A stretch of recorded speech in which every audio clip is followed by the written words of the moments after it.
Hi, in this video I will be explaining about multiple inheritance with an example. What is multiple inheritance? A derived class inherits attributes of more than one base class. That is the concept of multiple inheritance. It can be diagrammatically represented like this.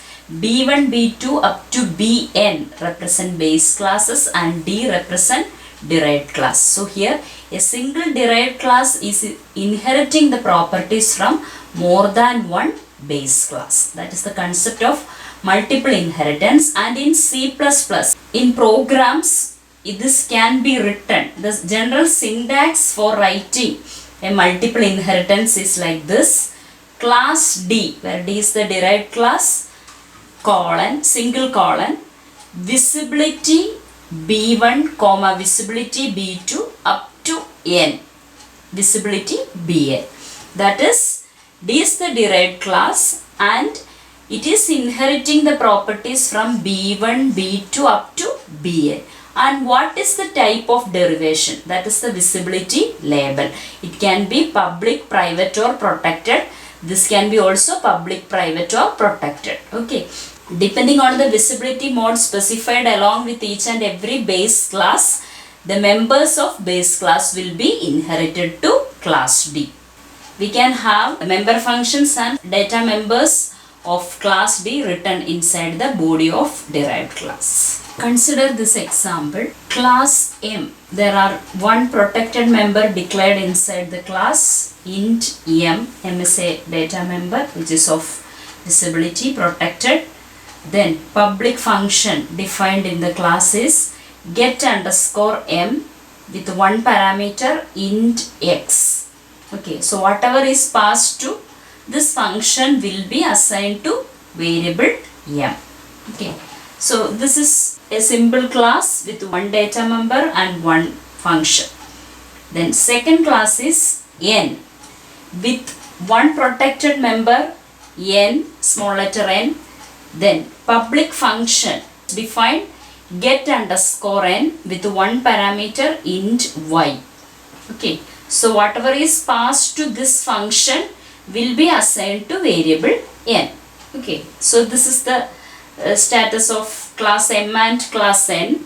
Now there comes the multiple inheritance. That is class P single colon public M comma public N. What is the meaning?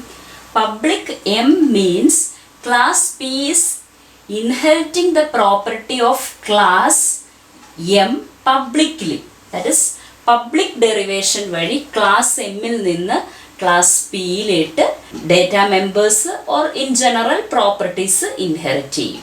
Comma or inheritance alla ullu. This is multiple inheritance. P is also inheriting the properties from class N. And what is the type of inheritance? Public inheritance. So this is also public inheritance. That is class P, class M il ninnum, N il ninnum publicly inherit cheyana. M and N are base classes and class P is the derived class. So this is the representation of this particular example. And what is the content in class P? There is only one public member function defined there whose name is display, and the purpose of display is to display the values of M, N and M into N. So we know that M is a member of class M, small letter n is a member of class N, but it can be accessed by the member function of class P due to public inheritance. We know that public members of the class becomes public in derived class and protected members of class will become protected in derived class. Appo ivide M class P il protected member aanu. So P ilete M protected member aayittu inherit cheyidittundu. Similarly, N is also inherited from N and that too as a protected member. Karanam public inheritance aanu protected member class P il protected aayittu thanne maarum. Okay, so public inheritance vary class M il ninnu small letter m ivide protected ayi maari, class N il ninnu small letter n protected aayittu maarum. Okay, so protected members can be accessed by the member function of the class. So m നെ ഇവിടെ access ചെയ്തിട്ടുണ്ട്, n നെ access ചെയ്തിട്ടുണ്ട്, m into n ന്റെ value print ചെയ്യുന്നുണ്ട്. Okay, so that is the duty of display function. And inside the main function we have declared an object of class P. P ആണ് മറ്റുള്ളവരിൽ നിന്ന് inherit ചെയ്തിരിക്കുന്നത്. So to illustrate the usage of each and every data member that is inherited to P, we are declaring an object of class P. Object's name is P1. P1 dot get m. That is, now we are invoking the function of class M by passing 10 as parameter. Okay, get m എന്ന ഫംഗ്ഷനെ 10 parameter ആയിട്ട് call ചെയ്തു. 10 എക്സിലേക്ക് assigned ആവും and it will be assigned to m. അപ്പോൾ m-ന് 10 എന്നുള്ള value assign ചെയ്യും. ഇതും inheritance കൊണ്ടാണ്. P is actually a member of class capital P. Okay, but it can access member function of class M because public member function of class will be public in derived class P. Get m എന്ന function derived ക്ലാസ്സിൽ പബ്ലിക്കായിട്ട് inherit ചെയ്തിട്ടുണ്ട്. അതുകൊണ്ട് capital P എന്ന ക്ലാസ്സിൽ get m is now a public member function. Similar is the case with the next function p1 dot get underscore n. Okay, get underscore n is a public function in class n. It is inherited to p using public inheritance, so it is now a public member function of class p. So it can be accessed by the object of p. p1 dot get underscore n 20. Okay, but 20 എന്ന value എവിടെ വരും? y-ക്ക് വരും. and it will be assigned to variable n. n-ലേക്ക് assign ചെയ്തു. അപ്പോൾ m-നും n-നും value കൊടുത്തു. now we are invoking display function p1 dot display. അത് ക്ലാസ് പിയുടെ തന്നെ ഫംഗ്ഷൻ ആണ്. അതിനകത്ത് m ഡിസ്പ്ലേ ചെയ്യാൻ, n ഡിസ്പ്ലേ ചെയ്യാൻ and also the value of m star n. m star n display ചെയ്യാൻ ഡബിൾ കോട്ട്സിന് അകത്ത് കൊടുക്കുന്നത് അസച്ച് വരും, ഇത് വാല്യൂ വരും. ഇവിടെ m ഇൻറ്റു n എന്നുള്ള വാല്യൂ കൊടുത്തിരിക്കുന്നത് 10 ഇൻറ്റു 20 ചെയ്ത ആൻസർ വരും. Okay, so the output of this program will be m equal to 10, n equal to 20 and m star n equal to 200. Now we'll focus on a small problem associated with inheritance, that is ambiguity resolution in inheritance. Okay, so ambiguity exists when if multiple class is inherited to a derived class and if the two classes has got a function with the same name. For example, class M, ഇവിടെ public function named void display here, and class N also has a function named display. Okay, and we are inheriting from both the classes, and inside P also there is a function display. Okay, അപ്പോൾ ഇങ്ങനത്തെ ഒരു case വന്നാൽ ambiguous ആണ്. കാരണം ഇവിടെ display എന്ന function class പിയിലേക്ക് inheritance വഴി എമ്മിൽ നിന്നും എന്നിൽ നിന്നും ആര് കിട്ടും? ഡിസ്പ്ലേ കിട്ടും. Okay, so this is public inheritance. ഈ ഡിസ്പ്ലേ എന്ന ഫംഗ്ഷൻ പിയിലേക്ക് ഇൻഹെറിറ്റൻസ് വഴി പോകും, ഈ ഡിസ്പ്ലേയും പോകും. അപ്പം ശരിക്കും പറഞ്ഞാൽ ചുമ്മാ ഇനി ഡിസ്പ്ലേ എന്ന് പറഞ്ഞ് പിയുടെ ഒരു ഒബ്ജക്റ്റ് വെച്ച് കോൾ ചെയ്താൽ എന്ത് സംഭവിക്കും? കമ്പൈലറിന് ഡൗട്ട് ആവും ഏത് ഡിസ്പ്ലേ ഫംഗ്ഷനെയാണ് ഈ കോൾ ചെയ്തിരിക്കുന്നതെന്ന്. ഓക്കെ, അപ്പം അതിനെയാണ് ആംബിഗ്വിറ്റി റെസൊല്യൂഷൻ എന്ന് പറയുന്നത്.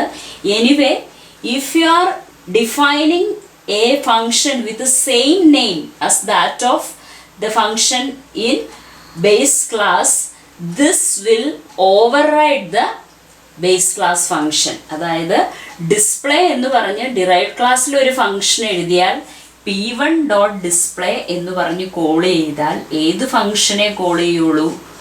p എന്ന ഡിറൈവ്ഡ് ക്ലാസ്സിൻ്റെ ഡിസ്പ്ലേനെ കോൾ ചെയ്യുള്ളൂ. Okay, so if you call a display function with P's object, it will only invoke display function of class P.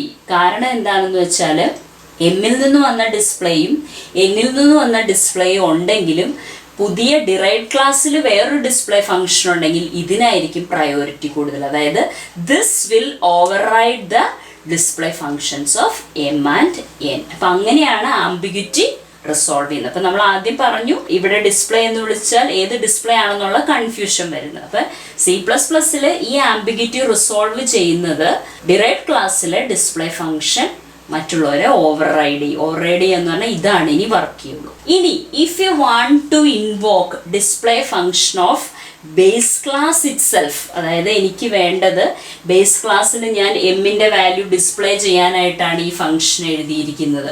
എന്നില് ഈ എന്ന് പറഞ്ഞ ബേസ് ക്ലാസ്സിൽ എന്നിൻ്റെ വാല്യൂ ഡിസ്പ്ലേ ചെയ്യാനായിട്ട് ഈ ഫംഗ്ഷൻ എഴുതിയതാണ് cout n.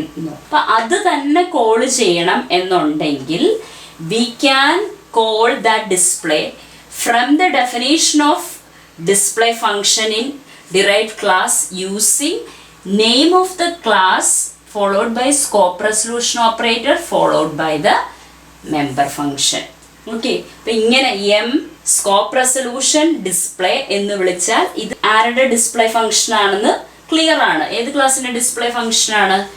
m എന്ന ക്ലാസ്സിൻ്റെ ഡിസ്പ്ലേ ഫംഗ്ഷൻ ആണ്. സിമിലർലി എന്നിൻ്റെ ഡിസ്പ്ലേ ഫംഗ്ഷൻ വേണമെങ്കിൽ n സ്കോപ്പ് റെസൊല്യൂഷൻ ഡിസ്പ്ലേ എന്ന് വിളിക്കാം. Okay, so this is how ambiguity is resolved in case of multiple inheritance. Okay, multiple ഇൻഹെറിറ്റൻസിൻ്റെ കേസിൽ ഇങ്ങനെയാണ് ആംബിഗ്വിറ്റി റിസോൾവ് ചെയ്യുന്നത്. ഒന്നിലധികം ക്ലാസ്സിൽ നിന്ന് സെയിം പേരുള്ള ഫംഗ്ഷൻ ഇൻഹെറിറ്റ് ചെയ്ത് കിട്ടിയാൽ ഡിറൈവ്ഡ് ക്ലാസ് അതിനെ ഓവർറൈഡ് ചെയ്യും. In case if you want to call the base class function itself, you should use the class name with the scope resolution operator. Now the same ambiguity resolution in case of a single inheritance example. Consider class A with a protected member and display function is there, cout A, that is display function definition il chumma A display ആനായിട്ട് കൊടുത്തിട്ടുണ്ട്.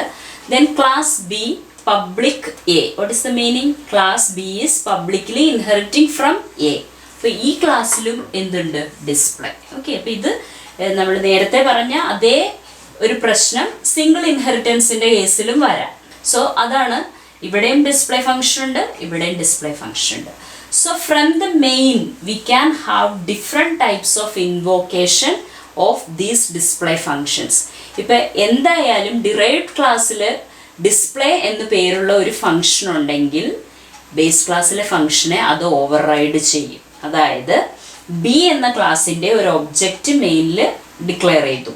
Now if you are calling B dot display it will only call derived class function. Okay, so നമ്മൾ നേരത്തെ പറഞ്ഞ പോലെ തന്നെ derived ക്ലാസ്സിൻ്റെ ഡിസ്പ്ലേനെ ഇത് call ചെയ്യുള്ളൂ. Okay, അപ്പോൾ എന്തായിരിക്കും ആദ്യത്തെ output? B dot display. First statement will be B dot display എന്ന് പറഞ്ഞാൽ ബി ക്ലാസ്സിൻ്റെ ഡിസ്പ്ലേ ഫംഗ്ഷനെ കോൾ ചെയ്യും. അതിനകത്ത് എന്താണ് പ്രിൻറ്റ് ചെയ്യാൻ കൊടുത്തിരിക്കുന്നത്? ബി എന്നാണ്. So output will be, first statement will be B. Then look at the second statement.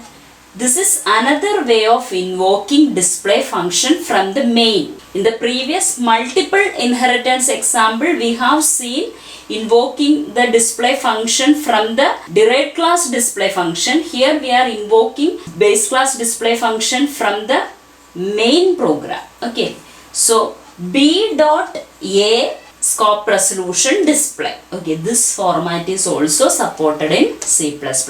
അതായത് ബിയുടെ ഒബ്ജക്റ്റ് കൊണ്ട് തന്നെ എയുടെ ഡിസ്പ്ലേ ഫംഗ്ഷനെ വിളിക്കാം. എയുടെ ഡിസ്പ്ലേ ഫംഗ്ഷനെ ബിയുടെ ഒബ്ജക്റ്റിനെ ആക്സസ് ചെയ്യാം. കാരണം എന്താണ്?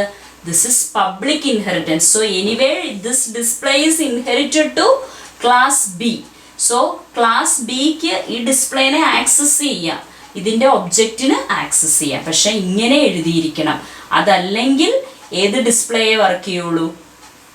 ബി എന്ന ക്ലാസ്സിൻ്റെ ഡിസ്പ്ലേയെ വർക്ക് ചെയ്യുള്ളൂ. അപ്പോൾ B dot A scope resolution display will call S display function. Okay, അപ്പോൾ സെക്കൻഡ് ഔട്ട്പുട്ട് എന്തായിരിക്കും?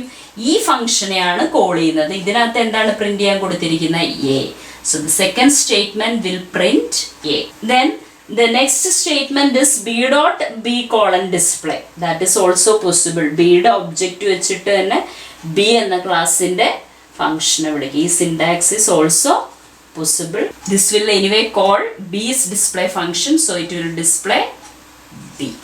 Okay, അപ്പോൾ this is an example that illustrate a case in which if a class has got a function which is inherited to another class, and the derived class also has got such a function. Okay, ഇപ്പോൾ base ക്ലാസ്സിലുള്ള function derived ക്ലാസ്സിലിട്ട് inherit ചെയ്തു, derived ക്ലാസ്സിൽ അതേ പേരിലൊരു function ഉണ്ട്. അങ്ങനെയാണെങ്കിൽ ഏതിനായിരിക്കും priority കൂടുതൽ? Anyway derived ക്ലാസ്സിൻ്റെ function base ക്ലാസ്സിനെ ഓവർറൈഡ് ചെയ്യും. ഇനി എക്സ്പ്ലിസിറ്റ്ലി നമ്മൾ പേര് പറഞ്ഞ് ബേസ് ക്ലാസ്സിനെ വിളിക്കണമെങ്കിൽ ആ ക്ലാസ്സിൻ്റെ നെയിമും സ്കോപ്പ് റെസൊല്യൂഷനും വെച്ച് വിളിക്കും. Next is an example of hierarchical inheritance. So, in a real-time scenario, there are certain problems that can be represented as a hierarchy, where certain features of one level are shared by many others below that level. Okay, so what was hierarchical inheritance?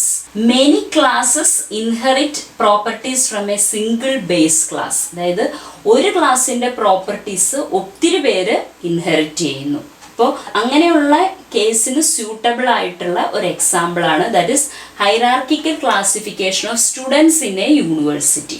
Okay, so there will be a hierarchy. അതായത് students എന്ന് പറയുമ്പോൾ generally there will be some set of properties, and these properties can be inherited by an art student, engineering student and also a medical student. ഈ മൂന്ന് ക്ലാസ്സുകൾക്കും സ്റ്റുഡൻസിന് common ആയിട്ടുള്ള properties inherit ചെയ്യാം. അപ്പോൾ ആർട്സിന് specific ആയിട്ടുള്ള പുതിയ ഫീച്ചേഴ്സ് മാത്രം ഡിഫൈൻ ചെയ്താൽ മതി. സ്റ്റുഡൻസിന് കോമൺ ആയിട്ടുള്ള ഫീച്ചേഴ്സ് ഇൻഹെറിറ്റൻസ് വഴി കിട്ടും. എൻജിനീയറിങ് എന്ന ക്ലാസ് എൻജിനീയറിംഗ് സ്റ്റുഡൻസിന് സ്പെസിഫിക് ആയിട്ടുള്ള ഫീച്ചേഴ്സ് മാത്രം ഡിഫൈൻ ചെയ്യുക. Others can be inherited from students class. Then similarly medical class can define properties specific to medical students, others can be inherited from student class. So this is a hierarchical inheritance, and there can be any number of hierarchy also, like engineering class is inherited to ME mechanical, EC and CS. The engineering എന്ന class വീണ്ടും അതിൻ്റെ derived classes ഉണ്ട്, mechanical, electronics and computer science. ഈ ക്ലാസ്സിലിട്ട് engineering എന്ന ക്ലാസ്സിൻ്റെ properties inherit ചെയ്യാം. അപ്പോൾ MEക്ക് specific ആയിട്ടുള്ള എന്തെങ്കിലും പ്രോപ്പർട്ടീസ് ഉണ്ടെങ്കിൽ ഇതിനകത്ത് ഡിഫൈൻ ചെയ്യുക. Others can be inherited from class engineering. Similarly EC specific ആയിട്ടുള്ള ഡീറ്റെയിൽസ് ഉണ്ടെങ്കിൽ it can be defined in EC class, others can be inherited from engineering. CS can define its own properties and others can be inherited from engineering. So here there is hierarchical inheritance, and also if you see students engineering ME, this inheritance path can be considered as a multi-level inheritance. Similarly students engineering EC, students engineering CS, this is multi-level inheritance. Okay, so this is an example of hierarchical inheritance.